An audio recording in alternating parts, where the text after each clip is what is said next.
ফারুক আহমেদের পদ্মা কবিতার এমসিকিউ করবো এখন আমরা। ফারুক আহমেদ কত খ্রিস্টাব্দে জন্মগ্রহণ করেন? 1918। নওফেল ও হাতেম ফারুক আহমেদের কোন ধরনের গ্রন্থ? কাব্যনাট্য। ফারুক আহমেদ কত সালে মৃত্যুবরণ করেন? 1974। ফারুক আহমেদ কোথায় মৃত্যুবরণ করেন? ঢাকায়। ফারুক আহমেদ লাভ করেন শিশু একাডেমি পুরস্কার, না বাংলা একাডেমি পুরস্কার এবং ইউনেস্কো পুরস্কার? 2 আর 3। গ দূরস্থ হারমাত কিসের স্বাদ পেয়েছে? সমুদ্রের। পদ্মাকে দেখে কারা কাঁপে? দূরস্থ হারমাত। পদ্মা কবিতায় কার তরঙ্গভেদে কথা বলা হয়েছে? পদ্মার।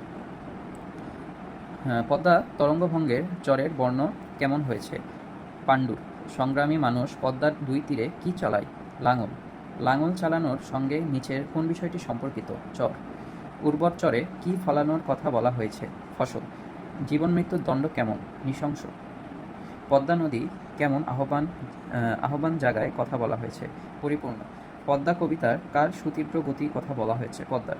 পদ্মার স্রোতধারা কেমন? প্রদীপ। মানুষের প্রচুর শস্য দানা পেয়েছে, এটা হলো কঠিন পরিশ্রম করে আর দুই তীরে লাঙল চালিয়ে।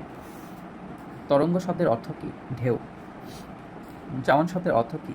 বলবান ব্যক্তি। প্রদীপ শব্দের সম অর্থ বহন করে নিচের কোনটি? উজ্জ্বল। পদ্মা কবিতার নদী কয়টি রূপ? 2টি। পদ্মা কবিতার চরণ কয়টি? 14টি। কাফেলা কাব্যগ্রন্থের সাথে কোন সালটির সম্পর্ক রয়েছে? 1980। পদ্মা কবিতাটি কোন কাব্যে অন্তর্গত? কাফেলা। জীবিকা অর্জনের উপায় বোঝায় কোন শব্দে? এটা হলো সম্ভব। ফারুক আহমেদ মাগুরা জেলায় কোন গ্রামটির সঙ্গে সম্পর্কিত? মাঝাইল। জীবনের পথ থেকে জলদস্যু দূরস্থ হারমাত কতটুকু অভিজ্ঞতা অর্জন করেছে? প্রচুর। কে অনেক ঘূর্ণিতে ঘুরেছে? জীবন। এ আমার শৈশবের নদী, এ জলের প্রহার সারাদিন তীরে ভাঙে, পাক যায় ঘোলা স্রোত টানে। যৌবনের প্রতীকের মতো অসংখ্য নৌকার পালে গতির প্রবাহ হানে।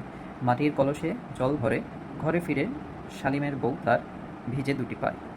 উদ্দীপকের সঙ্গে পদ্মা কবিতার কোন বিষয়টি সাদৃশ্য রয়েছে? এটা পদ্মার বৈশিষ্ট্য।